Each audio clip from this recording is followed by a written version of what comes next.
What's up guys, Boris here, and today I'm coming to you guys with another One Piece theory. This time it's going to be again by Speak123 from the Oro Jackson forums.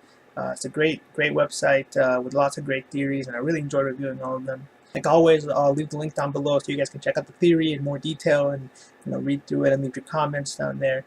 And but for now, let's get into the video. Now, the theory starts off by explaining a similarity between the first two kingdoms, or the first kingdom of the Grand Line and the first kingdom of the New World, which the Straw Hats ran into. That is, they're both pretty much ruled by a Shishibukai and warlord that they have to take down. And then second of all is that they both have a connection to one of the 20 celestial families, celestial dragon families, bloodline, whatever you want to call it. And he brings up a very interesting point. What is the purpose of a Doflamingo coming back to his kingdom after over 800 years? He believes that Doflamingo has a very specific purpose, and it's not just to overlook the island of what's it called, of Punk Hazard, where they're creating the sad. He believes that there's a deeper, or not, I shouldn't say deeper, but a different motive for him to come back and take back the kingdom the way he did. And that purpose, he believes, is the fact that he came back to search for a Poneglyph, similarly to how Crocodile was searching for a Poneglyph in Alabasta. And where exactly is this Poneglyph located? Well, he believes that's going to be located on the island of Greenbit. And so this theory now is going to revolve around Greenbit and its similarities to Jaya. Now, there's three similarities that he points out. The first one being that they're both spring islands. Second of all, being that they both have humongous plants and all the trees, and they're all huge. Both the ones that we saw in Upper Yard, which is part of Jaya that was lifted up into the sky, and Greenbit. So that's two important similarities there. And the third one being that they both have a connection to Nolan the Liar. However, there's one thing we have to keep in mind, of course, and that is the Elder Tontada mentioned that that their relationship with Doflamingo started 900 years ago. Or he said around 900 years ago, which is around the time the Void Century started. And Mont Blanc Nolan was alive around 400 years ago. So what that means is that the possibility of Jaya and Greenbit being together is not.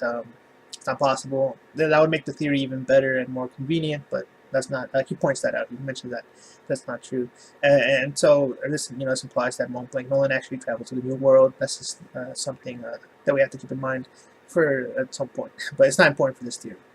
Now, here's the part. I should say this: with a lot of these theories, there's always this one part that just kind of blows my mind, and really, there's a possibility that I had never thought of. And so here's what he thinks. Due to the fact that the island appeared out of nowhere around 900 years ago, at least the island and the Tontada existence just appeared out of nowhere, and their relationship with Doflamingo and their sort of slave relationship started around 900 years ago. He believes, and the similarities between Jaya and Greenbit, both in terms of story elements and physical elements. He believes that at some point, over 900 years ago, Jaya was knocked up. Not Jaya, sorry.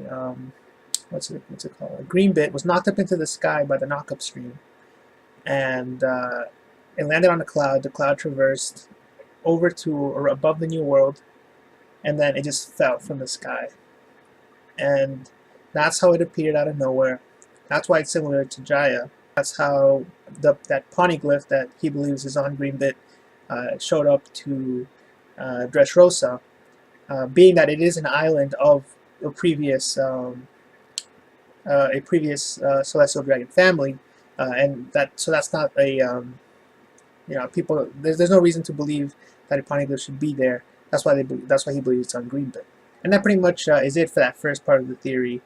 He ends off by saying that he believes that the Poneglyph will contain information about the Void Century, so we'll learn a little bit more of what happened, and as well as it will contain information for the location of Uranus. So I don't know if that's true or not. The rest of the page is his prediction about what Uranus is, and I'll let you guys read that, and I might do a video on that at some point. It's sort of similar to what other people are saying.